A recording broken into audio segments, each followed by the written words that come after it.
Vérité révélée, c'est une émission de formation et de formation autour de l'identité israélite qui vient pour but de révéler peuple haïtien sur vraie identité. Qui est-ce qui est vrai juif yo? Qui compte 12 tribus israéliennes kounya? Qui est-ce qui occupe terre? Haïtien. Est-ce qu'on connaît nous c'est une tribu Israël yo? Tribu Lévi. Qui secret qui caché dans le drapeau nous? Qui coulait peuple ça? Qui vrai non Christ là? Qui vrai non Amérique? Et qui est-ce qui te découvre? Pour répondre à la question ça yo, branchez émission Vérité révélée, révélée. Vérité ça, après le livre, Jean 8, verset 32.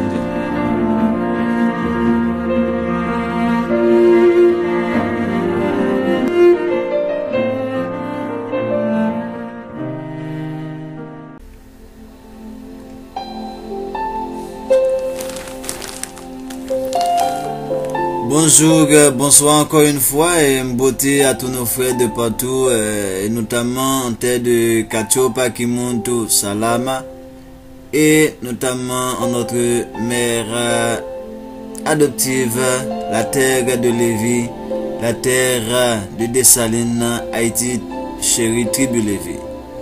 Donc, c'est pour continuer avec le numéro concernant la question-réponse ou l'échange avec nos auditeurs. Nous allons continuer et rentrer d'emblée suite au fait qu'on a jugé que c'était trop long pour vous faire ça en seul numéro. Donc nous étions arrivés à la question où le frère nous a demandé de l'Afrique à Haïti, quel peuple, quel pays qui applique les lois de Tata Nzambe.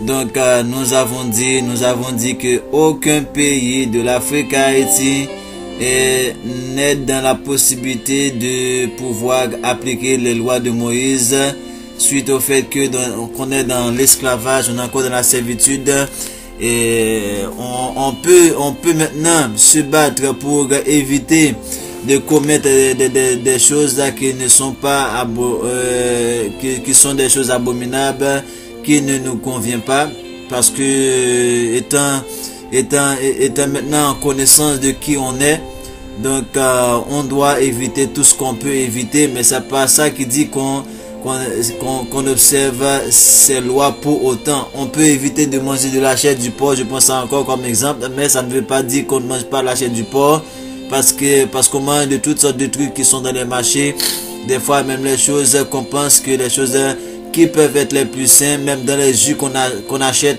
on sait même pas qu'est-ce qu'on met dedans. On prend des médicaments, il y a même ceux de nos frères qui prennent des vaccinations. Bon, ça c'est encore pire. Comment dire là maintenant qu'on est en train d'observer les lois de Tata Nzambe. Or, violer une seule loi, c'est violer toutes les lois. Il n'y a pas que le 4e commandement. Et je vois que c'est là une erreur grave de ceux-là qui se disent même qu'ils mènent ce combat avec nous, de s'accentuer tellement sur ce qu'on appelle le 4e commandement. C'est comme si le 4e commandement c'est le commandement le plus grand. Or il a été demandé quel est le plus grand des commandements.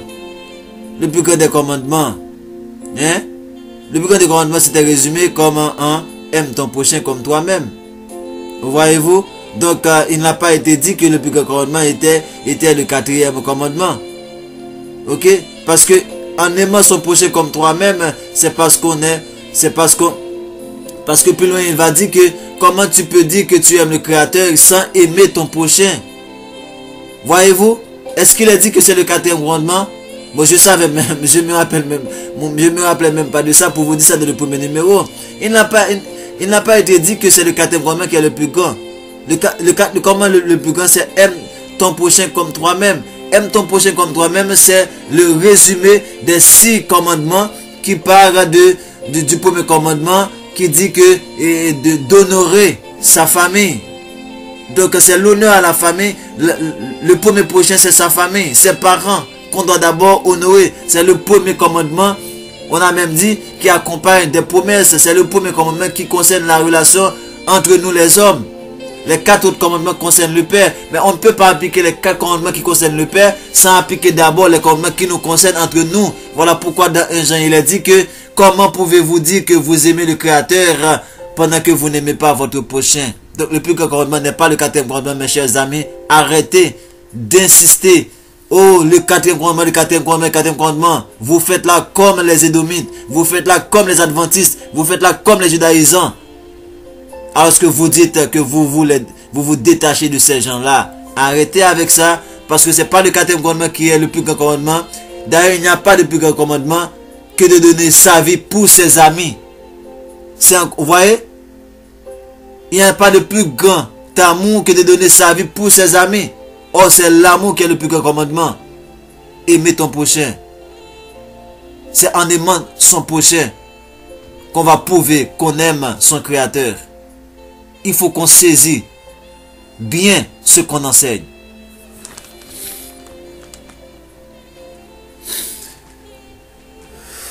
Il y a un autre, bon, je pense avoir terminé avec Haïti, c'était pas parce que cette question concerne Haïti également, parce que Haïti et l'Afrique, mais il y a un autre frère qui a fait un commentaire pour dire que les Dominicains noirs exploitent les Haïtiens noirs. No comment. Bon, moi je mets ça, c'est juste pour, par rapport qu'on parle des Dominicains. Et on n'est pas en train là de diaboliser nos frères qui sont des véritables Dominicains. D'ailleurs, vous avez précisé, mon frère. Vous avez dit les Dominicains noirs, c'est que vous nous parliez là maintenant. Ok?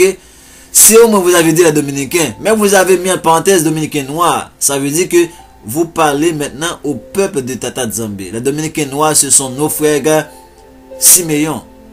Oui, ça peut arriver qu'ils nous exploitent. Ils nous exploitent parce qu'ils sont dans l'ignorance. L'ignorance dans laquelle... Ok? L'ignorance dans laquelle les Édomites nous ont plongés. Les Amoréens qui sont aux États-Unis nous ont plongés. Les Amoréens qui sont en France nous ont plongés au Canada. Les Européens nous ont plongés. Mais ce n'est pas parce que eux, ils veulent nous exploiter. Ils sont conditionnés à nous exploiter. Tout comme il y a des Haïtiens qui exploitent les Haïtiens. Je vais vous donner un exemple. Il y a des programmes comme là maintenant pour aller au Chili. Des programmes bien organisés, bien planifiés par l'ennemi pour nous faire vider le pays. Savez-vous que quelqu'un qui ramasse toutes ses affaires, tous ses biens, il vend tout ça, prenne l'argent pour aller soit au Chili, soit au Brésil. Il y a des agences de voyage qui prennent leur argent et s'enfuient avec. Ça, c'est des Haïtiens qui exploitent des Haïtiens. Cette question de dire les Dominicains noirs exploitent les Haïtiens noirs, ça n'a aucun sens. Parce que même nos propres soi-disant frères qui sont sur même la terre d'Haïti avec nous, nous exploitent. Parce que tout le monde nous exploite, même nous-mêmes. Même ceux qui sont d'entre nous, ils nous exploitent. Mon frère, j'espère avec mon exemple, vous avez compris. Je ne vais pas m'attarder. Il y a quelqu'un qui dit, excusez-moi, où est écrit dans la Bible que la reine de Saba a eu un fils avec Salomon? Là, c'est pas une question, parce que elle-même, c'est une fille qui avait dit ça. Elle-même, elle va dire plus loin, c'est pas biblique, c'est juste une fable. Moi, je pourrais te demander, prouve que c'est une fable. C'est pas juste venu de dire que c'est une fable. C'est de venir prouver que c'est une fable. Toi qui me demandes où est dans la Bible, d'où est-ce qu'il est écrit, c'est sûr, vous ne savez rien de la Bible. Je vous connais. Les chrétiens là, ça c'est un langage chrétien, je vous connais. Vous n'avez aucune connaissance de la Bible. Vous ne lisez même pas cette Bible qui est en votre main. Ok? Et puis, vous venez de dire que tout ce qu'on vous présente, c'est des fables. Même si c'est des fables, la Bible vous demande d'analyser les fables, d'examiner les fables et de retenir ce qui est bon. Vous ne le savez pas non plus. Vous ne savez pas cela. Voilà pourquoi je vous ai dit, si vous saviez votre Bible, vous n'auriez même pas dit que c'est une fable. Les gens même qui parlent de mythes, il y a pas mal d'entre nous même qui disent des choses comme ça. Oh, c'est des mythes, c'est des légendes, c'est des fables. Mais la Bible que vous dites, vous croyez, dans laquelle vous croyez à 100%, vous dites d'examiner ces mythes-là, d'examiner ces fables-là, d'examiner ces légendes-là et de trouver ce qu'il y a bon pour retenir. C'est pas moi qui le dis. c'est votre Bible dans laquelle vous croyez à 100%, qui dit dans 1 Thessaloniciens 5, verset 21, examinez toutes choses. Il n'y a pas d'exception ici. Examinez toutes choses, ça veut dire c'est tout ce qui vous tombe sous la main, il faut l'examiner avec un esprit de discernement pour tirer ce qu'il y a de bon. Moi je vous le dis, la Bible n'est pas ma livre de chevet, mon livre de chevet. Et pour ceux qui ne me connaissent pas, ne vous laissez pas avec juste votre propre idéologie. Moi je vous dis, la Bible n'est pas mon réveil. Mon réveil c'est l'histoire. C'est pas la Bible qui m'a réveillé. C'est lorsque je suis réveillé que j'arrive à comprendre la Bible. Donc la Bible ne peut pas être mon livre de réveil maintenant. Si c'est mon réveil qui m'a permis maintenant de comprendre des choses que je lisais il y a plus de 20 ans, que maintenant je les vois d'une autre manière, c'est pas la Bible qui a fait cela. C'est pas la Bible qui a fait cela. Et pourquoi il ne l'avait pas fait depuis ses 22 ans? Non. Mon réveil ne concerne pas la Bible. La Bible n'est pas mon livre de chevet numéro 1. C'est l'histoire qui est la base de mes études. Et depuis à l'école, j'étais un passionné d'histoire. Un passionné d'histoire. Et maintenant, c'est maintenant que je vois le pourquoi. C'est maintenant que je comprends le pourquoi. Donc c'est l'histoire qui est mon orientation et non pas la Bible. Parce que la Bible, ça fait partie de l'histoire. L'histoire, c'est un ensemble. C'est un tout. La Bible, c'est un élément de l'histoire. Donc, pour répondre à votre question, ma chère sœur, quand je vous parle comme ça, c'est pas parce que je suis fâché contre vous. Non, c'est juste pour vous dire que arrêtez de dire du n'importe quoi. Ne vous laissez pas et vous exprimer comme l'autre le veut. Exprime-toi comme ton intérieur le veut. Exprime-toi comme ta connaissance le veut. Il faut parler avec connaissance. Il faut parler en fonction de ce que tu connais et non pas de ce que tu penses. Ou du moins ce que l'autre va te dicter.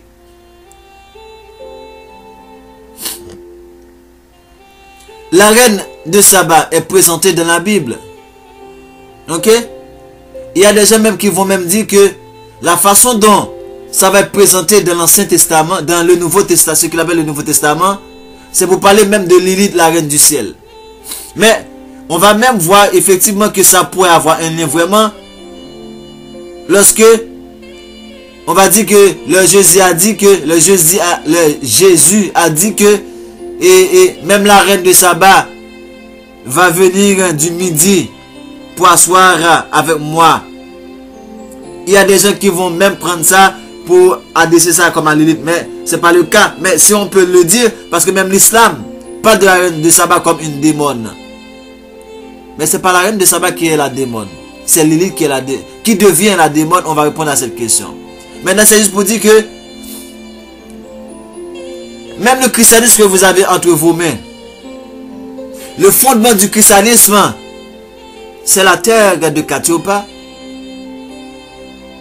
Lorsqu'on parle de Constantin qui va réunir les évêques de Carthage, les évêques d'Alexandrie. Alexandrie, c'était où? C'est en Égypte. C'est en terre de Katiopa.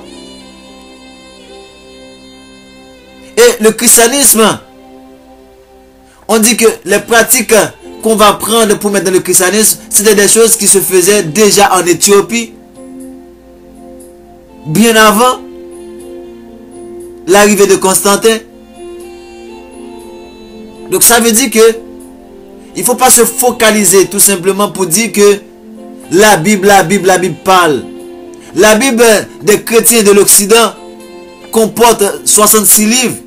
La Bible d'Éthiopie comporte près de 80 livres. Il y a même ceux qui disent que il y a des Bibles qui comportent 72 livres. Pourquoi vous voyez 66 dans la Bible? C'est parce que ça fait référence au chiffre de la bête 666. Comme ils ne peuvent pas mettre 666 ouvrages, ils ont ce nombre 666. Ils pourraient trouver des documents, mais ils les ont stockés au Vatican, au British Museum. Parce que ces documents-là, s'ils commencent à les étaler dans leur Bible, le peuple bantou va se réveiller prématurément. Maintenant, ils gardent ça. Maintenant, ils arrêtent avec 66. Juste pour dire 666. Voilà pourquoi. Parce que l'Occident est attaché à ce chiffre-là, qui est le chiffre de la bête, le chiffre. Mais il y a d'autres Bibles qui ont plus de livres. Il y a même au Vatican des Bibles qui ont plus que 666 livres. Du moins 66 livres. Donc, et en dehors de la Bible, il y a d'autres écrits sacrés. Soi-disant sacrés, comme ils disent selon leur religion. La Bible n'est pas le livre le plus sacré. Pour ne pas dire que la Bible n'est que l'avant-dernier livre, soi-disant sacré. Parce que le Coran c'est le dernier, la Bible c'est l'avant-dernier. Mais avant ça, il y avait le livre des Juifs là, ces bâtards Kaza juifs, qu'ils appellent la Torah. Il y avait le livre des hindouistes, il y avait le livre des confuciustes, il y avait le livre des bouddhistes. Tout ça, c'est des livres sacrés qui existaient avant même la Bible et dont la Bible va se servir pour faire le plagiat, le recopiage. Parce que tout ça s'inspire également des textes venant de notre terre Katiopa, de chez nous, notre peuple, nos écrits. Tous ces livres sacrés-là sont écrits à base de nos écrits. Mais ils n'ont pas tous nos écrits. Quoiqu'ils ont beaucoup volé, ils n'ont pas tout. Allez demander à nos savants actuellement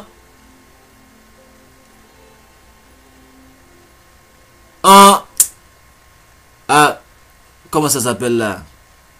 Au Mali,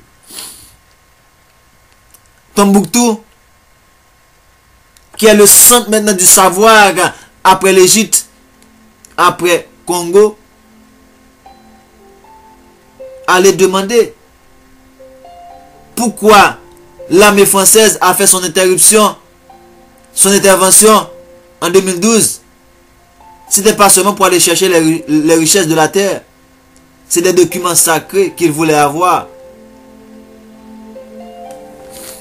Donc, ma chère soeur, il y a d'autres écrits. Il n'y a pas que la Bible.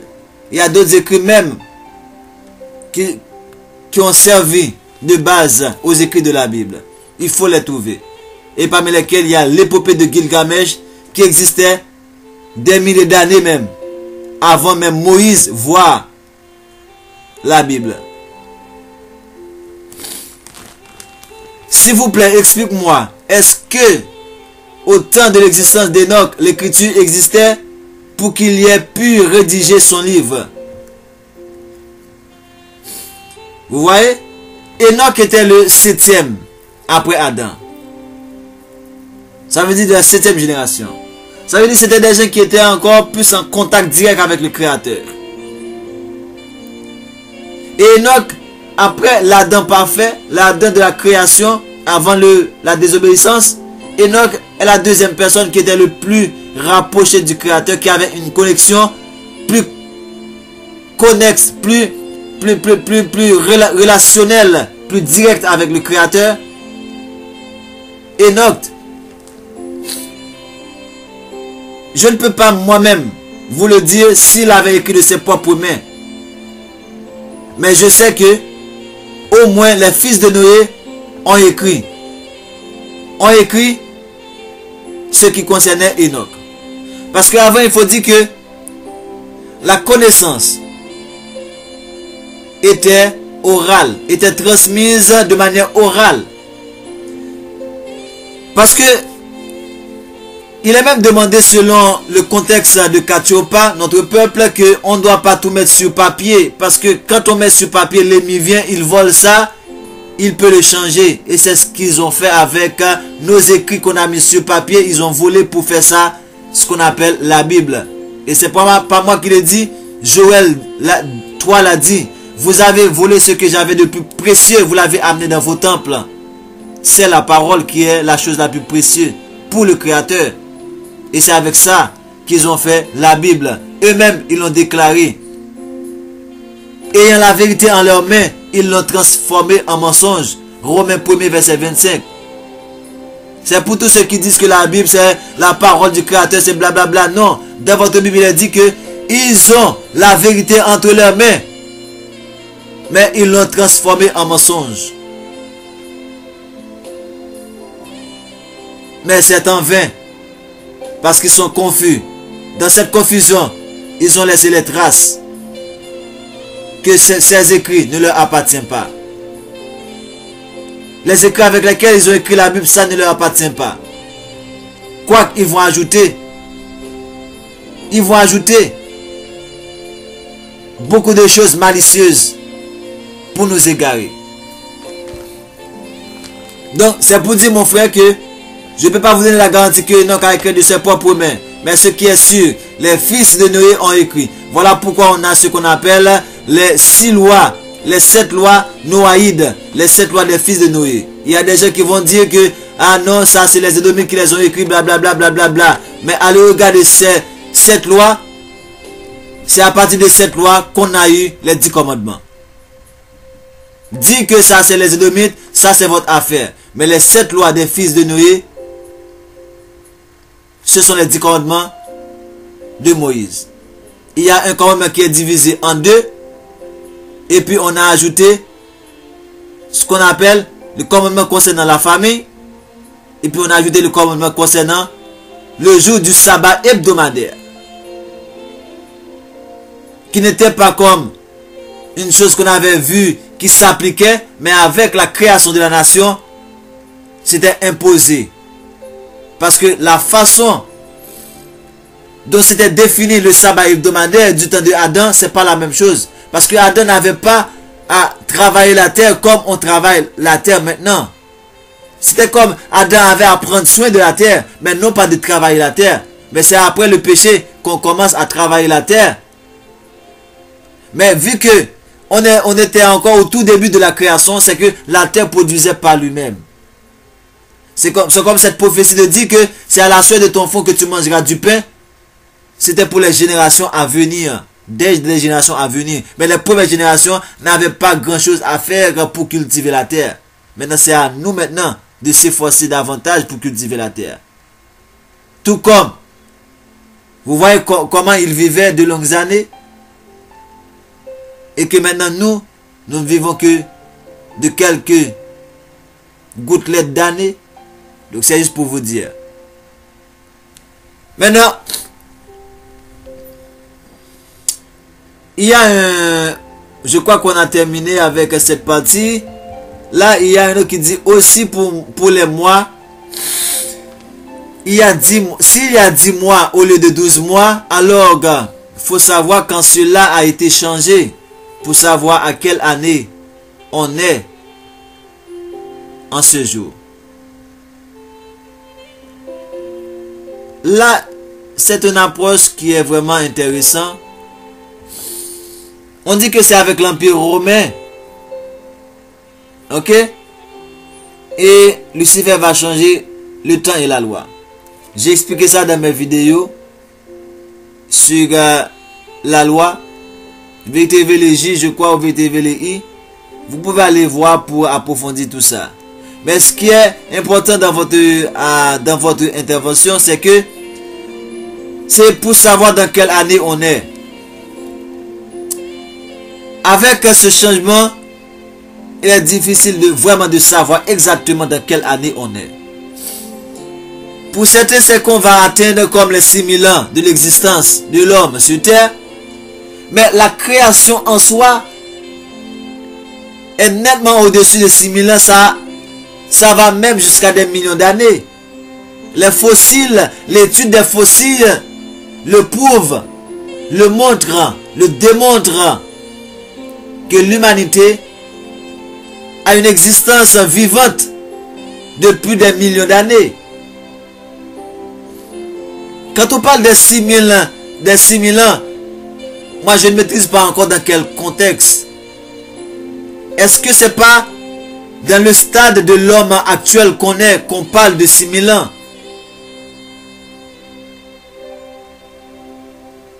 Je ne vais pas entrer dans les détails parce que je rentre dans les détails des choses que je maîtrise. Mais c'est juste pour dire que l'anthropologie vient de prouver que l'homme a des millions. D'ailleurs, on dit que l'homme noir régnait 110 000 ans avant qu'arrivait l'homme blanc.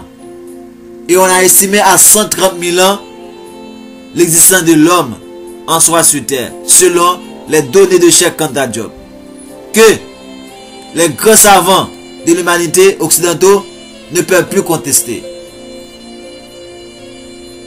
Donc, ça veut dire que si on parle de 130 000 ans, 110 000 ans, donc dire que on a 6 000 ans, je ne sais pas dans quel contexte, pour moi, on ne peut pas déterminer dans quelle année qu'on est. Ça, c'est faire fausse route. C'est essayer de dire des choses qu'on pense. Mais la réalité, c'est difficile de trouver quelqu'un là qui peut nous le dire, gars, on est dans quelle année.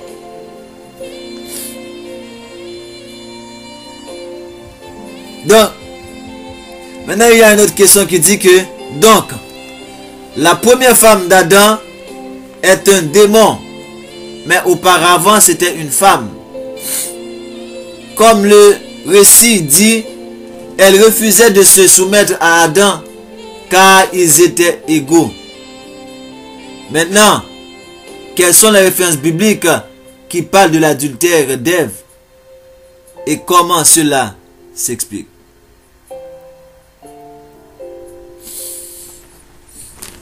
Là, le commentaire dans les deux premières lignes, c'est concernant Lilith.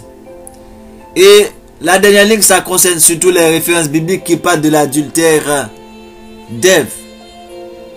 Et c'est probablement à travers mon numéro où j'ai parlé de l'adultère de Ève avec Lucifer. Et pour la première partie, oui, Lilith n'a pas été créée parce que moi, auparavant, j'avais compris que l'auditeur avait dit que Lilith est un démon ou une démon.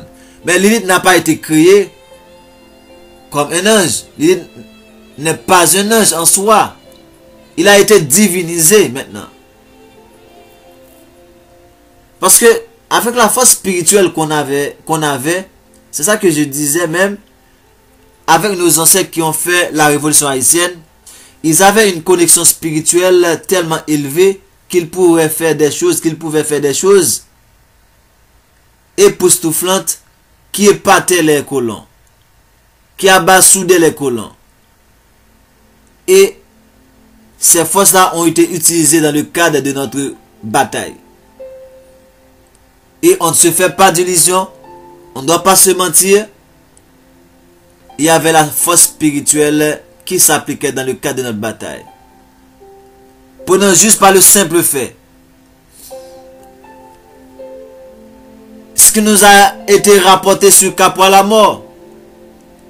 Une boulette a renversé son cheval. Il est intact. Une boulette a enlevé son chapeau. Il est intact. Donc ça ne vient pas de la nature. Ça c'est pas naturel. Ça c'est surnaturel. Si toutefois cela a été produit tel que raconté, il n'y a rien de naturel ici.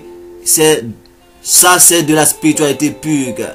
C'est de la force qui a été utilisée ici pour que Capra la mort ait pu subsister, résister après avoir enregistré la perte de son cheval et l'enlèvement de son chapeau. Il ne faut pas se mentir, ça s'appelle vérité révélée. On est en train de percer les mystères. Donc, c'est juste pour dire que Lilith avait une connexion parce qu'elle est la deuxième personne ou les deux personnes à être créées par la main même du Créateur, quoique l'Église va nous montrer le contraire, ce qui est totalement faux. Ils vont manipuler la Bible par rapport à cela pour égarer les gens, mettre les gens dans la confusion à travers le récit de la création de l'homme. Mais on va revenir sur ça pour vous expliquer ça encore plus en détail, pour vous montrer que même la Bible dit qu'il y a deux femmes qui ont été créées. Donc, c'est juste pour dire que Lilith avait une connexion directe avec le Créateur. Il n'avait pas besoin d'Adam pour aller vers le Créateur. Et on a appris que elle était la première à prononcer le nom même du Créateur. Avant même l'homme. Voilà pourquoi Lilith est adorée partout dans le monde. Dans toutes les religions. Toutes les religions adorent la femme. Et cette femme n'est autre que Lilith, la reine du ciel. Connue aujourd'hui, ou même avant, Sémiramis, Cybèle, blablabla, Isis, Erzulie. Mais c'est la statue de la liberté aujourd'hui. C'est la tour Eiffel. C'est la Vierge Marie du Vatican. Qui n'est autre que Lilith, la première femme d'Adam. Donc c'est en refusant maintenant de se soumettre à l'ordre du Créateur. Je dis même pas à l'ordre de Adam. C'est à l'ordre du Créateur. En refusant de se soumettre à l'ordre du Créateur.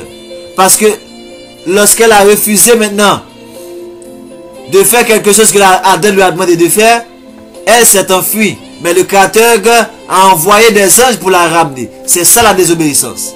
C'est pas par le fait qu'elle a refusé de se soumettre à ce que lui dit Adam qui était le problème. Le problème c'était le fait qu'elle a refusé maintenant de retourner. Malgré il y avait des anges qui ont été la chercher. C'est là maintenant qu'elle a désobéi au Créateur. Elle est devenue une démon. Maintenant, en ce cas, aux références bibliques qui parlent de l'adultère de Ève et Lucifer, ce sont des versions bibliques qui vont vous permettre, à travers des traductions, de mieux comprendre cette réalité. Et c'est le cas de deux versions que je peux vous référer à tout cela. C'est la version de Machaïra ou Machera, M-A-C-H-A-I-R-A, et la version de l'épée. Épée, comme ça s'écrit, la Bible de l'épée.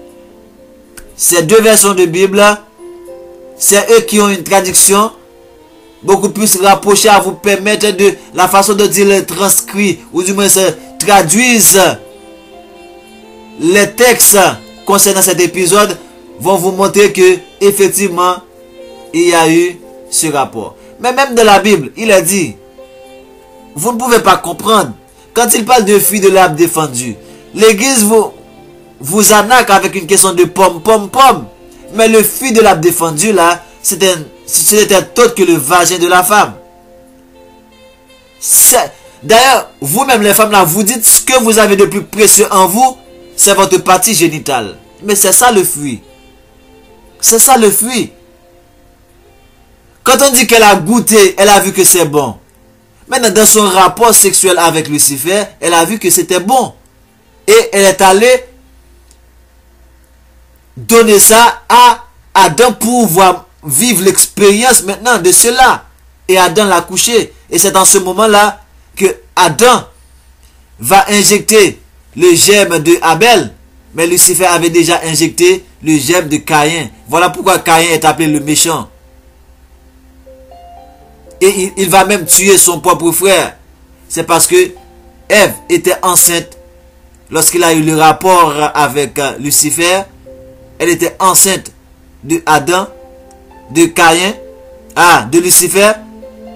Elle était enceinte maintenant de Caïn. Et avec le rapport de Adam, elle est enceinte de Abel. Elle est enceinte en 2 temps. Et vous pensez que c'est des choses qui n'arrivent pas? Allez voir scientifiquement. On peut être enceinte en 2 temps. La femme peut être enceinte en 2 temps. Et c'est ce qui s'est passé avec Caïn et Abel. Genèse 4 le dit. La façon dont Genèse 4 parle pour dire que... Vous voulez des références bibliques, ma soeur? La façon dont Genèse 4 parle pour dire que Adam connut Ève.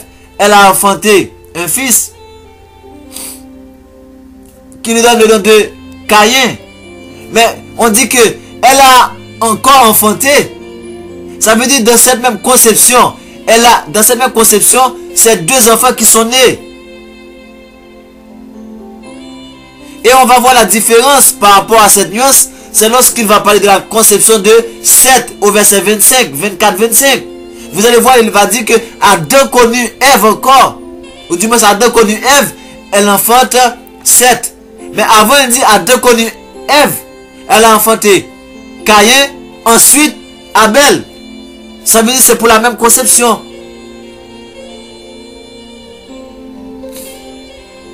Mais vu que on ne veut pas vous dire que Caïn c'est le fils de Lucifer, on dit que Adam a connu parce que c'est avec... D'ailleurs, naturellement, ça devrait être la relation entre Adam et Ève. Ça ne devrait pas être avec Lucifer. Voilà pourquoi on n'a pas mentionné Lucifer dans le texte. Et l'Occident n'allait même pas vous dire que c'est là comme ça également parce que ils savent que l'Occident, ils ont les gènes de Lucifer à travers ce Caïn. Voilà pourquoi ils font toutes sortes de films sur les extraterrestres. Veuillez aller regarder les petits gris, les petits verts.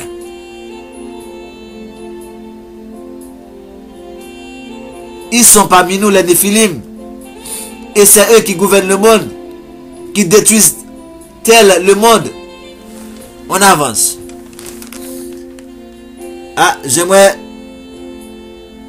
Ok. Donc, maintenant... Ok, il y a quelqu'un qui m'a dit que... Shalom mon frère, que j'ai une question. La mer dont Moïse a traversé avec le peuple, de quelle mer s'agit-il là? C'est pas... Cet épisode de Moïse... Si Moïse avait traversé des eaux, c'était pas la mer. Si Moïse avait traversé les eaux, c'était plutôt des fleuves. Parce que je vais vous montrer, selon Exode, Genèse chapitre 13. À la fin de Genèse chapitre 10, pourquoi je dis ça? À la fin de Genèse chapitre 12 alors, je vais vous lire à la fin de Genèse chapitre 12, vous allez comprendre que non seulement le positionnement de la cartographie est fausse, que presque tout ce que vous présente dans la cartographie, il y a des manipulations, mais je ne vais pas entrer dans ces détails. Je vais juste vous montrer que Genèse chapitre 12 nous dit quoi? Écoutez, à la fin. Ça c'est l'épisode qui concerne le fait que notre père Abraham a été en Égypte. Voilà, c'est à partir du verset 10, il a dit séjour en Égypte. Maintenant, à partir de... On connaît tous l'épisode. Abraham a menti pour dire que Sarah c'était sa sœur. Il y a eu des maladies qui envahissent l'Égypte à cause de cela. Les pharaons étaient fâchés, irrités contre Abraham. Il a dit à Abraham d'entrer chez lui avec sa femme. Et également il lui a donné une servante pour sa femme qui n'est autre que Agar. Donc maintenant, qu'est-ce que nous dit le verset 19? Pourquoi m'as-tu menti? C'est ma sœur. Aussi, l'esprit pour ma femme, parce que tu as dit que c'est ta sœur. Vous voyez?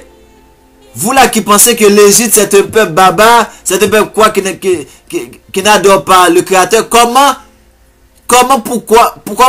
ils ont dit, les pharaons a dit à Moïse, pourquoi m'as-tu dit c'est ma sœur? C'est que tu as menti. Et il sait que s'il savait que c'était la femme de Moïse, il n'allait pas prendre Sarah pour sa femme. C'est parce qu'ils avaient la loi du Créateur. Les pharaons, l'Égypte, c'est le peuple du Créateur. Mes chers bien-aimés, détrompez-vous. Arrêtez. Arrêtez. Arrêtez de massacrer le peuple spirituellement en faisant le travail de Édom qui veut faire passer l'Égypte pour le peuple idolâtre.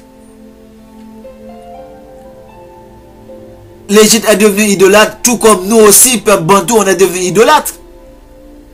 L'Égypte est devenue polythéiste, tout comme nous, peuple bantou, hébreu, on est devenu polythéiste. Qu'est-ce qu'on reproche à l'Égypte là maintenant? N'est-ce pas qu'il a prophétisé dans nos lois de Théonome? Je vais vous disperser parmi les nations, vous adorez du bois, de la pierre, des dieux dont vos pères n'ont pas connu et que vous n'avez pas connu. C'est pas de l'idolâtrie, c'est pas du polythéisme. Du bois et de la pierre, ça ne fait pas deux. C'est pas à cause de ça pour dire que l'Égypte n'est pas le peuple du Créateur. Parce qu'il a chuté tout comme on a chuté. Ainsi, laisse pas prise pour ma femme. Maintenant, voici ta femme. Prends-la et va-t'en. Verset 20. Et Pharaon donna ordre à ses gens de le renvoyer, lui et sa femme, avec tout ce qui lui appartenait. Ça, c'est Genèse chapitre 12, verset 19 et 20. Maintenant, arrivé au chapitre 13, verset 1er, qu'est-ce qu'il a dit? Lorsqu'au verset 19, chapitre 12, Pharaon demande à Abraham de laisser son pays. On dit au chapitre 13, verset 1er, Abraham remonta d'Égypte vers le midi. Ça veut dire, en quittant l'Égypte, Abraham a pris la direction du midi. Le midi, c'est le sud. Le midi, c'est le sud. Abraham n'avait pas pris la direction du nord, du septentrion qui est le nord. Il a pris, ça veut dire s'il avait pris cela, on aurait tombé dans la Palestine actuelle. Et c'est là, on pourrait dire, s'il avait contourné certains endroits, il pourrait traverser la mer Rouge. Mais il avait pris la direction du midi. Et on a même dit remonter. C'est ça que j'ai parlé de ça avec ma soeur Shekaya. Et je vais faire un numéro là-dessus pour vous montrer comment ils ont trafiqué les cartes du monde. Là où il y a le sud, c'est le nord. Là où il y a le nord, c'est le sud. Le sud est en haut, le nord est en bas. Mais selon la suprématie blanche qui veut s'imposer, il se met en haut pour dire que les blancs sont au-dessus des noirs. Voilà pourquoi ils ont dit que nous sommes les pays du sud. Eux, ils sont les pays du nord. Mais le nord, c'est en bas. Le sud est en haut. Voilà pourquoi, selon qu'il est dit ici, Abraham remonta. Remonta, ça veut dire on monte. On remonte, on était en bas, on monte. Ça veut dire qu'il était au nord et on monte au sud là. On remonte parce qu'on est venu du sud. Là, on remonte. Il remonte d'Égypte vers le midi. Ok? Donc, c'est juste pour dire que mon frère, on n'a pas traversé la mer Rouge. Si on a traversé quelque chose avec Moïse, c'était des fleuves. Et pas le moindre, c'est le Nil. Mais c'est un épisode que moi, j'accepte pas. Cette question de la traversée de la mer Rouge. Parce que je sais que c'est toute une autre histoire qu'ils ont mélangée avec l'histoire de Moïse. Et c'est cette histoire qu'on trouve dans... qui est la suite de 2 Rois chapitre 17. Qu'on va trouver cette histoire dans 2 Esdras chapitre 13. À partir du verset 40. Lorsqu'on est sorti de la Syrie pour aller dans un autre territoire, pour voir si on peut observer.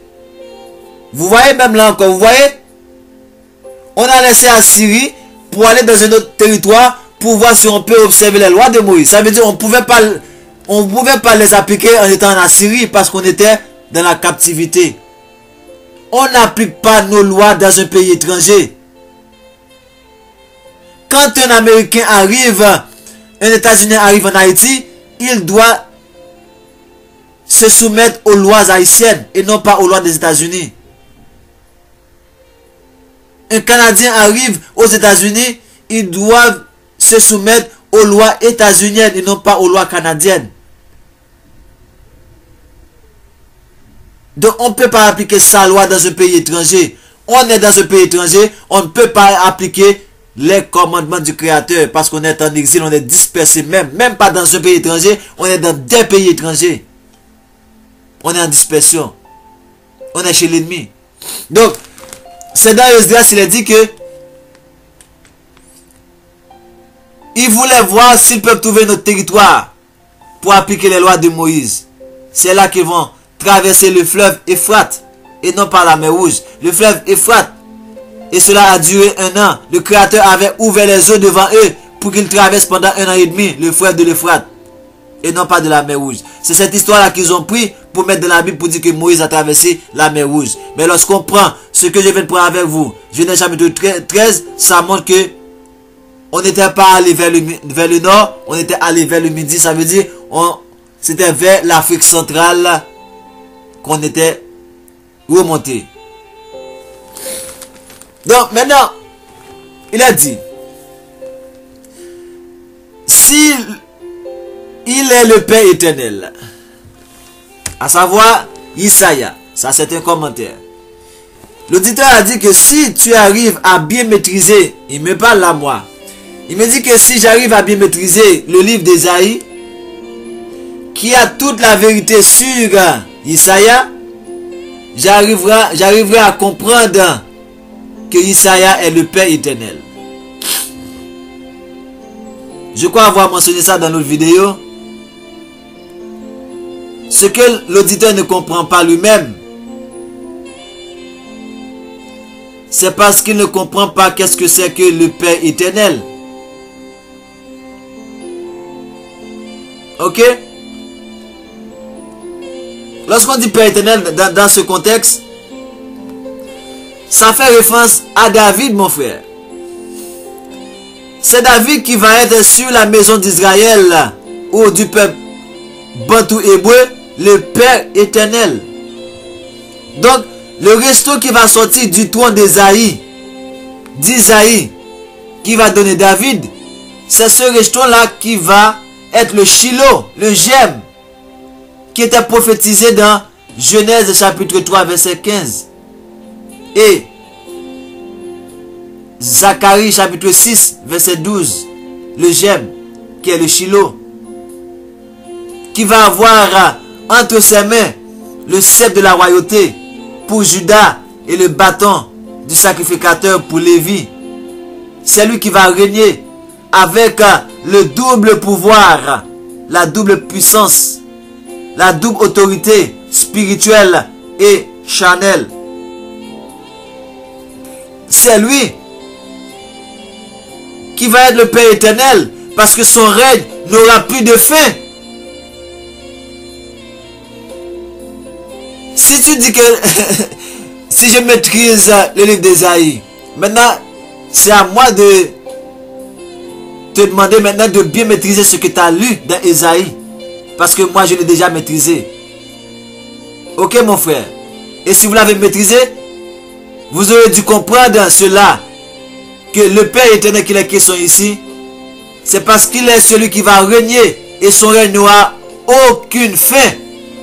Voilà pourquoi il va être le Père éternel. Ok? Et est-ce que je peux vous trouver?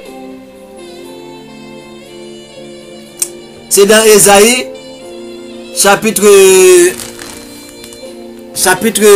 généralement on parle de Ésaïe chapitre et 22. Ésaïe chapitre 22 verset 21. Ou du moins 21 verset 22. Est-ce que c'est bien ça? 22. Ok. Verset 21. Est-ce que c'est ça? Est-ce que c'est ça? Ok. Voilà. Ésaïe chapitre 1. Parce que généralement vous restez là dans soit dans Ésaïe 9 ou Ésaïe 7 qui parle du Père éternel, admirable. Mais il faut continuer à lire. Ésaïe 22 a dit que au verset 21, je le revêtirai de ta tunique, je le ceindrai de ta ceinture Congo, et je remettrai ton pouvoir entre ses mains. Il sera un père pour les habitants de Jérusalem et pour la maison de Juda. Je mettrai sur son épaule la clé de la maison de David. Quand il ouvrira, nul ne fermera. Quand il fermera, nul n'ouvrira. Je l'enfoncerai comme un clou dans un lieu sûr. Et il sera un siège de gloire pour toute la maison de son Père. Il sera le soutien de toute la gloire de la maison de son Père, des rejetons nobles et ignobles, de tous les petits ustensiles, des bassins comme des vases. En ce jour, dit Ya Tata Nzambe, le clou enfoncé dans un lessure sera enlevé, il sera abattu et tombera, et le fardeau qui était sur lui sera détruit, car Nzambe a parlé. Ok? Ça, c'est pour parler de quoi? C'est pour parler, pour vous montrer que la notion de Père éternel dont vous parlez, c'est parce que vous ne comprenez pas la notion de Père. Ok? Il est dit, il sera un Père pour les habitants de Jérusalem et de la maison de Juda. Et si on prend Ésaïe 11,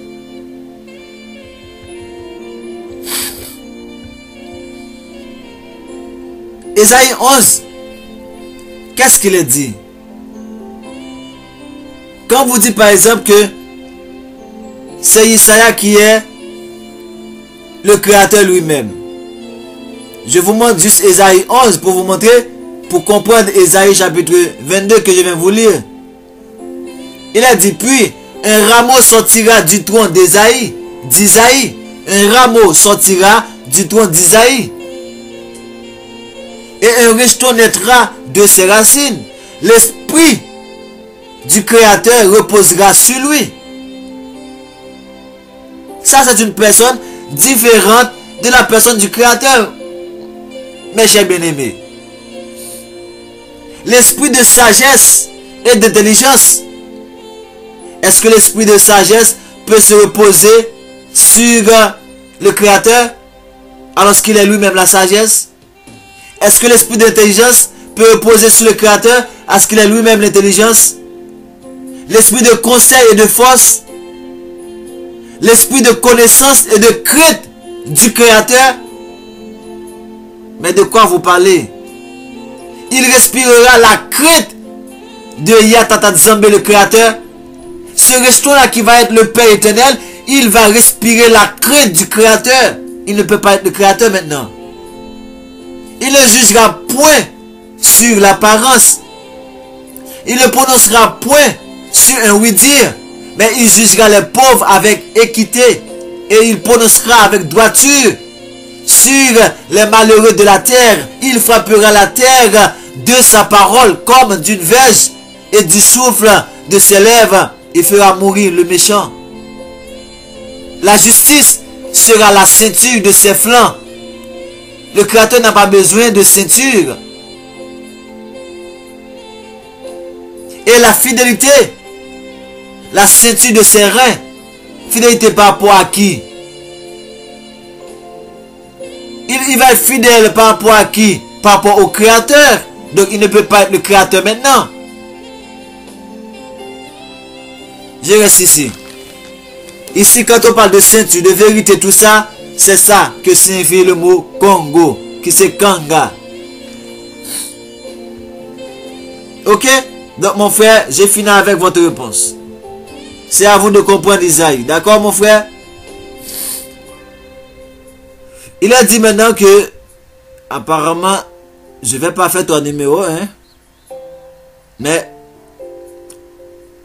l'autre partie que je comptais faire, apparemment, je vais laisser ça pour faire dans les émissions prévues. Mais oui, je peux terminer ça. Et laissez-moi voir. Dans le livre d'Apocryphe Enoch, ok, l'ange qui était venu parler à la place du Père a dit que les géants continuaient. Ok, oui.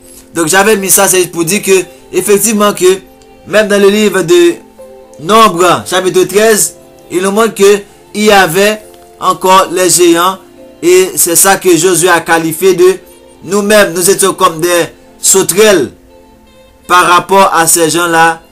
Ils étaient tellement grands. Donc pour les gens qui disent que c'est fini, mais il est vrai que le corps charnel qu'ils avaient, ça a disparu, mais leur esprit est toujours parmi nous. Et ça continue encore à enfanter des Néphilim parmi nous.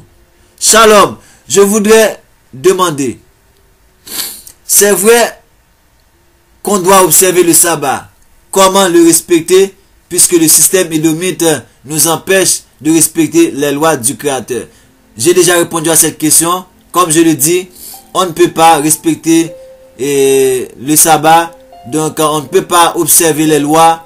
Et même si on essaie de faire tout notre possible pensant qu'on est en train de les observer, mais le fait qu'on est déjà trop souillé pour les faire. Ok, nos lèvres sont impures, on ne peut pas louer le Créateur. En ce moment, on ne peut rendre aucun culte au Créateur parce qu'on est souillé. Ok, on est impur. C'est pour ça qu'il va nous laver par l'eau de son esprit qui est sa parole. Et la façon dont il va faire ça le mieux, c'est lors du grand rassemblement avec la nouvelle alliance où il va mettre sa parole dans nos cœurs, dans nos esprits pour ne plus encore les profaner. Donc on ne peut pas observer le sabbat tout comme les autres commandements. Comme je le dis, on n'a pas que le sabbat comme le commandement. Il ne faut pas s'accentuer à dire il faut le sabbat, c'est comme si les autres commandements sont des commandements minimes. Et je vais te montrer que le sabbat n'est pas le plus grand commandement. Le plus grand commandement c'est l'amour, et ceci c'est l'amour du prochain. Et c'est en manifestant cet amour envers nos prochains qu'on va prouver effectivement qu'on aime le Créateur, qui est censé le plus grand commandement qui est l'amour du Créateur. Mais il faut pouvoir d'abord démontrer à nos prochains, manifester cet amour à nos prochains pour qu'on arrive maintenant à atteindre l'autre dimension de cet amour qui est la dimension spirituelle qui est envers notre Créateur. Mais la première étape de l'amour c'est envers nos prochains qui est la première partie. Mais la partie la plus élevée, la plus noble, la plus sacrée, c'est l'amour du Créateur. Mais on ne peut pas l'atteindre tant qu'on n'est pas encore au niveau d'atteindre l'amour envers nos prochains. Mais la question du sabbat, ne vous focalisez pas sur le sabbat, comme si c'était le seul commandement que le Créateur nous avait donné. Bonjour, gars. Pensez-vous que les photos... Oui, j'avais mis ça, c'était intéressant. On va terminer par ces deux derniers là. Ça dit, pensez-vous que les photos de famille et nos amis font aussi partie des idoles? Je crois qu'il y a beaucoup de questions auxquelles j'ai déjà répondu, mais c'est juste pour répondre de manière générale pour que tous nos auditeurs puissent avoir les réponses qu'il faut. Et je crois avoir déjà répondu et j'avais donné des références. Et moi, je suis très sensible à cet aspect qui fait que lorsque j'étais encore ignorant, égaré et dans ce monde barbare, je faisais partie presque de tous les réseaux sociaux, étalant mes photos de partout. Même si vous allez sur internet, vous tapez mon nom, heureusement bon nombre d'entre vous ne connaissez pas mon nom édomite et je ne vais pas vous le donner non plus, parce que avec ça vous pouvez voir que j'ai des photos sur des réseaux sociaux que j'arrivais pas comme à enlever. Mais c'est juste pour dire que c'est lorsque je me suis retrouvé et que j'ai enlevé tout cela et j'ai compris que ce passage qui est dit dans Deutéronome chapitre 4 verset 19, et c'est pourquoi je dis que c'est mon passage le plus sacré, le plus important pour moi, c'est ce passage qui dit que, et je vais vous lire cela, et maintenant en traitant de le trouver, je vous dis que oui, ces questions de photos des amis, comme je vous ai dit et je le dis à tout le monde, vous pouvez avoir une bonne photo pour une sorte de mémoire par rapport à vos enfants, à vos descendants. Comme la technologie avance, ça nous permet de faire cela, on le fait. Ok? Mais c'est pas dans l'esprit d'avoir ça pour étaler de partout quand les gens arrivent. Voici, oh, vous êtes belle, vous êtes... Ça, c'est de l'idolâtrie.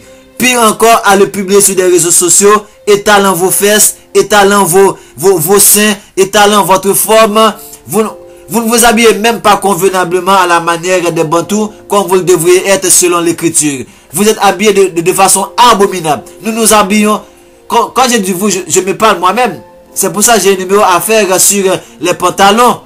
Ok? Qu'on pense que ce sont les femmes seulement qui ne peuvent pas mettre les pantalons. Et on va voir si c'est ça le cas.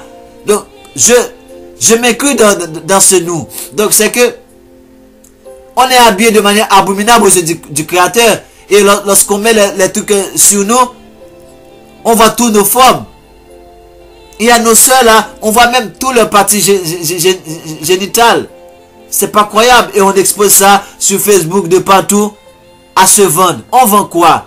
Est-ce que notre partie la plus sacrée est à vendre? Comprenez bien cela. Et arrêtez. On n'est pas là pour faire du show. On n'est pas là pour parler de soi. On est là pour faire plaisir au Créateur. Évitez les images. Faites-vous des photos en cas de besoin. Faites-vous des photos par nécessité. Comme pour les pièces d'identité. Moi, je fais des photos de mes enfants. C'est pour avoir des albums pour les laisser. Mais c'est pas pour montrer aux gens. Des fois, ça arrive que les parents vous disent, parce qu'on vit de loin avec les parents, on peut envoyer des photos pour les parents. Je comprends cela. Mais il faut comprendre que il faut éviter. C'est une idolâtrie très fréquente qu'on ne se rend même pas compte. Donc, Deutéronome 4, 19 dit, je lis pour vous, veille sur ton âme, de peur que, levant les yeux, tes yeux vers le soleil, vers le ciel, voyant le soleil, la lune et les étoiles, toute l'armée des cieux, que tu ne sois entraîné à te prosterner à leur présence et à leur rendre un culte. Ça, c'est le verset 19. Mais si on prend le passage depuis le verset 1er, il parle ici, je crois que c'est au verset 15. Il dit, puisque vous n'aviez vu aucune figure le jour où Zambé vous parla du milieu du feu à Horeb, veillez attentivement sur vos âmes. Vous voyez une recommandation? Puisque vous n'avez vu aucune figure, aucune représentation du Créateur, il nous recommande de veiller attentivement. C'est pas juste de veiller, non? Veillez attentivement. Veillez attentivement sur vos âmes, de peur que vous ne vous corrompiez et que vous ne vous fassiez une image taillée, une représentation quelconque, une représentation de quelques idoles, la figure d'un homme ou d'une femme, la figure d'un animal qui soit sur la terre, la figure d'un oiseau qui vole dans les cieux, la figure d'une bête qui rampe sur le sol, la figure d'un poisson qui vit dans les eaux au-dessus de la terre. Excusez-moi, au-dessus de la terre. Voyez-vous? La figure d'un homme ou d'une femme.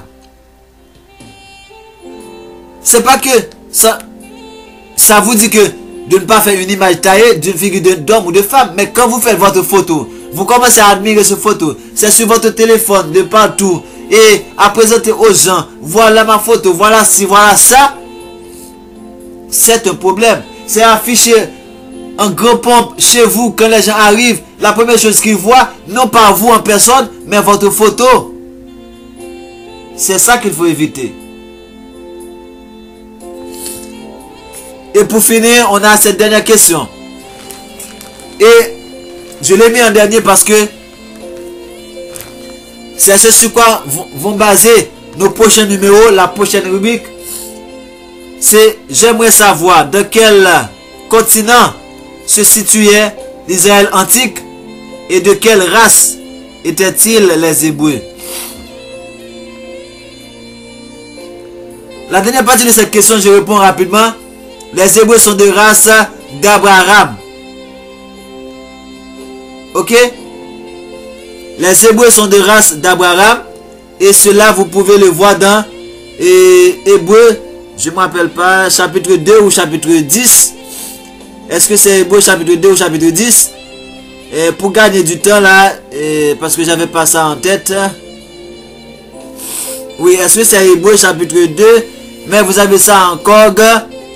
Et oui, c'est Hébreux 2 verset 16. Il dit, car assurément ce n'est pas à des anges qu'il vient en aide, mais c'est à la postérité d'Abraham. Ok? Et Genèse 17 verset 7 également va nous dire cela. Genèse 17 verset 7. Ok? Genèse 17 verset 7 nous dit que j'établirai mon alliance entre moi et toi et tes descendants après toi, selon leur génération. Ce sera une alliance perpétuelle en vertu de laquelle je serai leur créateur, Tata Nzambe, et celui de ta postérité après toi. Et je crois que c'est dans Ésaïe où il est parlé de vous êtes de la race d'Abraham.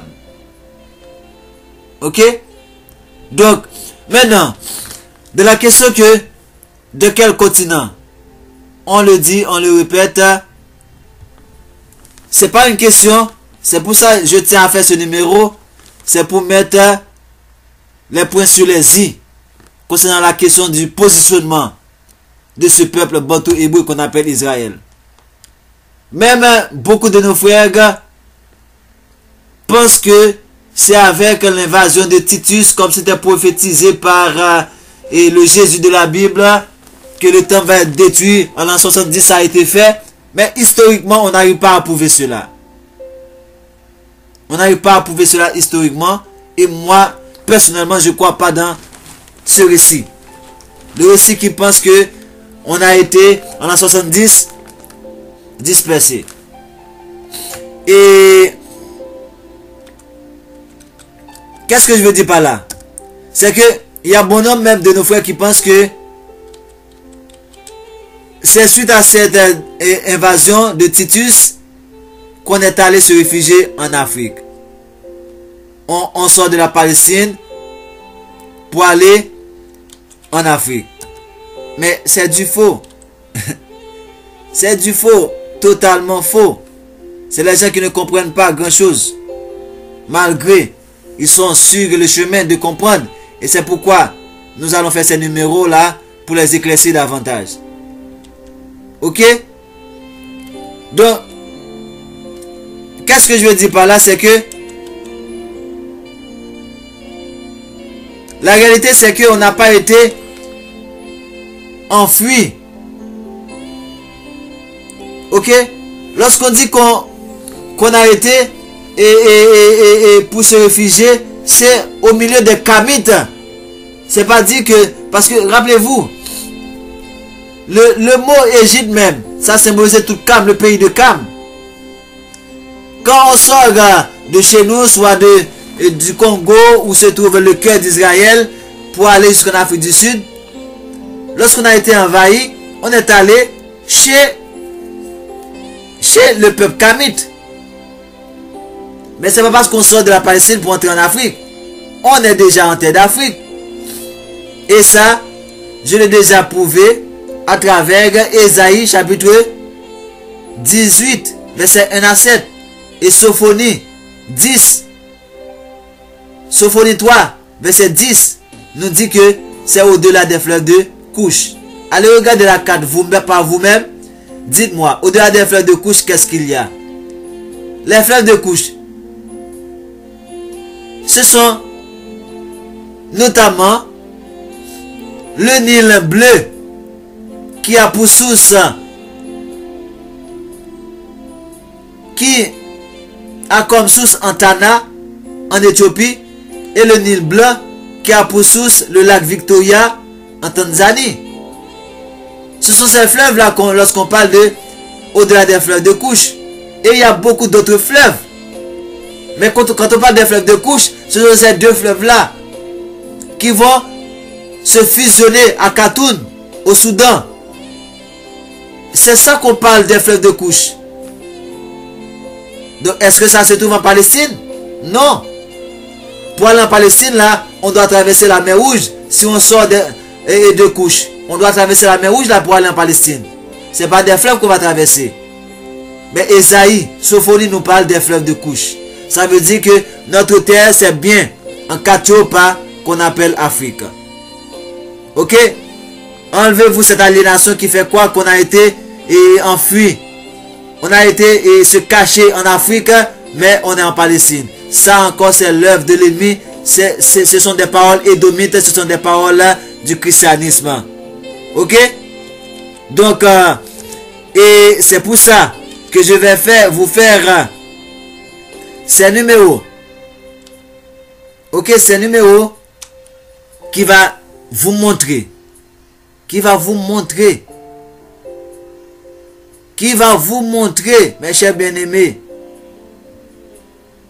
qui va vous montrer que on est